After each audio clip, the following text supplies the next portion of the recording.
আসসালামু আলাইকুম। আমি এখানে বানাবো চিকেন নাগেটস। এই জন্য নিয়েছি 4 টুকরা পাউরুটি, কর্নফ্লাওয়ার, ভিনেগার, রসুন বাটা, আদা বাটা, লাল মরিচের গুঁড়া, দিয়েছি গোলমরিচ, সয়া সস, টমেটোর সস, একটু চিনি, স্বাদমতো লবণ আর তেল দিয়ে আমি ভালো করে ব্লেন্ড করে নিব।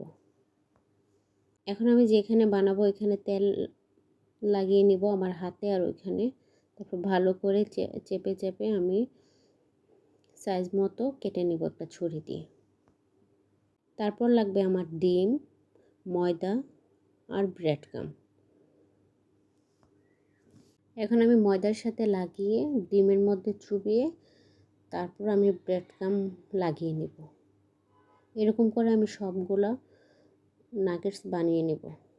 এই তো আমার সবগুলা নাগেটস বানানো হয়ে গেছে। আল্লাহ হাফেজ, সবাইকে ভালো থাকবেন।